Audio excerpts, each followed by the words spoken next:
Building a slower life starts with changing your habits and behaviors before changing your location.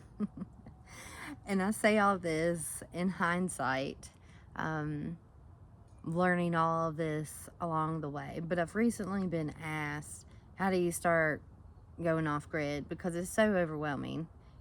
And it is overwhelming, and it can be. Um, but I would have to say, like, getting really good with managing your money, understanding money and your finances, skills, getting really good at research, understanding that it's going to be a letting go of your old life, learning to live with less, and willingness to work on relationships. And how did I come to all of that? Money. It's easy to think that living off grid costs less. And I think once like your foundation is laid, it does, or it can. But it's important to understand that once you hop onto your land or you move off grid, you're going to need a lot of money because you're going to be still paying for your expenses that you have, right? Like the bills and the debt that you have yet to deal with, or that aren't ever going to go away. Like we're always going to have a cell phone bill. We're always going to have vehicle insurance, things like that. But you're also going to need money to build. And so sometimes, depending on your situation, that might look like needing more than what you had to begin with when you were in traditional housing. But so getting really good with your money, getting really good with budgeting. Justin made us a spreadsheet and we started living out of envelopes.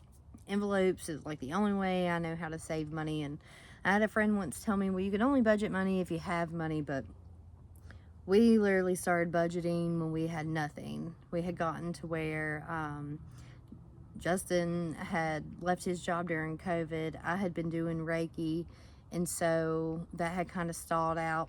So we were kind of at this pass where we didn't have really a lot of income coming in until we could find the jobs. And then even at that, they weren't paying a whole lot. So just becoming really good at knowing what you have, what it has to go to, and what you need to save up for, and using every little bit that way.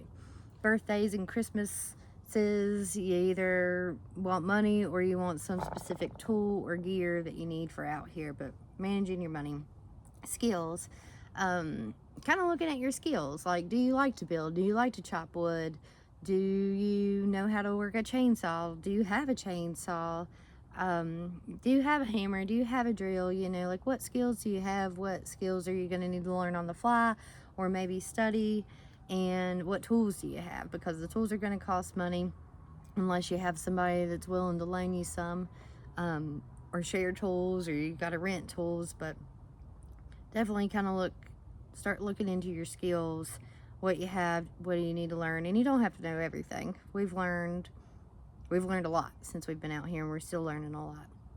Getting really good at research. And when I say that, that's because a lot of these skills and things maybe you don't know, or maybe you don't know how to manage your money. And so you've got to be really good at researching. So we really just kind of hit it off with the Dave Ramsey method. And so financially, that's kind of been our path. We've done a lot of research on how to build everything. And that doesn't necessarily say that we've built things and systems like our solar and our water exactly like how somebody on YouTube has, but we've watched enough of it that Justin, he's the star in that, has just kind of figured it out. And then also you need to start looking at your zoning and your laws within these states. Like, what are your building codes? What are you allowed to have? What can't you have? Our state has no restriction on what rainwater collection. So we knew that when our spring was dry that we could focus on obtaining water through rain.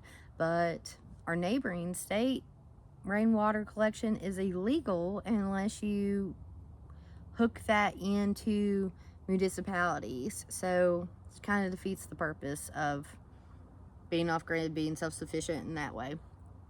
We've had a friend who moved across the country with his family, had sold his home, bought a piece of land, and then they get out there and they plan to throw up like one of these Amish barns. Is what we're currently living in, and that's what they were going to live in while they work on their build. Lots of people do campers and things like that, but then they found out that they can't get a 911 address with one of those barns to live in, or like one of those sheds to live in. So at that point, what do? Now you don't have a home where you're paying for a hotel, or you're paying rent, and it just kind of throws your original plan off. So definitely do your research on codes and zonings and what you're allowed to have and what you can't have. And then letting go of your old life. Definitely a lot of shedding. So it definitely would be like a season of fall. I was doing Reiki at the time and all of these programs. I had to let that go, and then got a job at a kennel where I was working full time, and then, there's just not enough to go around. So the Reiki went away, and then we were really big into like festivals and going to visit friends and family more probably often than most people do, and then just being part of the community more, whether or not that's like showing up at events like First Fridays and things like that just kind of all fell to the wayside. One, we couldn't afford the festivals and do this. Two, you lose time. So like if you're going to build an off-grid home, like your life becomes building that off-grid home. That's not to say that you don't visit friends and family or take a break and travel, but all your energy and your resources are poured into this. And so that looks a lot different than what most people's lives look like at the time. So we kind of get together for holidays and birthdays sometimes, or big special events, and occasionally we go to something else, but we haven't been to a festival in several years. And we don't go to all the community events and things like that because we kind of got to be here to build.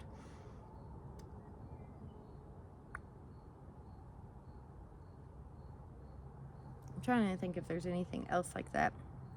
Oh, with your life looking that way, or a lot of letting go, I would also say to be like aware of your job. So does your job actually allow the time and space for you to build? And I say that because I've learned this recently, but in the last year I went back to nursing, per choice, have not been an active nurse or at the bedside for many years, about 8 or 9 years, and went back mainly to finish off some debt. I was just kind of tired of having that around. And then that like that full-time every other weekend, all the holidays, night shift, just the extreme hamster wheel that full-time nursing is, didn't really align with getting anything done here or having presence and space here. Whereas my other job, I didn't have nights and weekends. It was kind of less emotionally draining. So that kind of gave me some more reserve. So here at the time that we're speaking, I'm just doing 1 day a week, because we kind of met some financial goals there and some goals out here. But that could change. But so just be aware of that. Sometimes there were seasons in Justin's career where he's getting to do what he loves with Parks and Rec, and it requires a lot of him. And so sometimes he does have to work holiday events or weekends and things like that. And we just know that we've got to kind of plan for that. And here recently, there's been less of that. And so we've had more forward momentum. So like, what is your life going to look like knowing that you also need to be building kind of all the time? Living with less is definitely something to consider, and that's easy to start like wherever you are now. You're going to be spending less money on like material feel-good objects, luxuries, I guess you could say, because you're going to be putting all of your money into either 1, paying down debt, 2, creating a savings, or 3, building. So, wherever you are, you can always start with kind of purging, like going around your house. What do we have that we don't use? Let's get rid of it. What do I keep buying that's just wasting money, that's not really bringing any value or benefit to my life? Can we scale back on that? Can we thrift shop for some clothes instead of buying full price retail all the time? Maybe I'm gonna buy, you know, a drill instead of golf clubs because that's more in alignment with my life.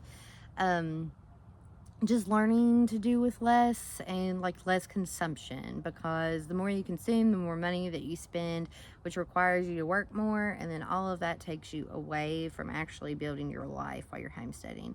And then relationships. So I laugh because when we were studying earthships, Mike Reynolds had mentioned that he'd seen plenty of people to start building a home, and within a matter of weeks or months, you know, these relationships had ended. And these have been people that have been together for a really long time. So yes, it does test your relationships. It can get really dicey. There's a lot of growing pains. So learning to be able to talk and hold space and bring up uncomfortable conversations and not take things personally, and actually communicate and work with your spouse or significant other, if you are doing this as a joint, you know, endeavor, you've got to be able to communicate. And then you also got to be able to communicate and just be honest with other relationships, friends and family, because your behavior is going to be different, because your priorities are shifting, because you're trying to create this different life for yourself. And that can look different. That looks like you not being able to show up in ways that you used to show up. Maybe you were more of a helper, or maybe you were able to be more present or more often, or be more of a caregiver or whatnot. And then, you know, you just don't have that capacity anymore. So just being able to have those conversations, hold that space, not take things personally, set boundaries, is definitely a good habit and skill set to have when you're doing this. So like I said, building a slower life does not just start when you obtain land. It's really a journey that you can start implementing while you look for that land. And I think I'm going to talk about this on another video, but sometimes I've wondered too, you know, Justin and I, we're fully hopped in here and, you know, it won't be any different for us. But I have wondered for some if maybe once these habits entered their life and they've integrated like these behaviors, and see what a change that is for them, and maybe the more peace that it brings, and maybe the less like need for income or the less debt, if maybe they'd be okay just in a traditional home setup, but it provides them with a little bit more like space that what we think of as off-grid, with just living with less. So we'll talk about that later. But let me know if this helped you, if you were thinking about going off-grid, or maybe even just slowing down in life. Like I said, these are all things we've kind of like learned in hindsight. Hope it helped, and we'll see you next time.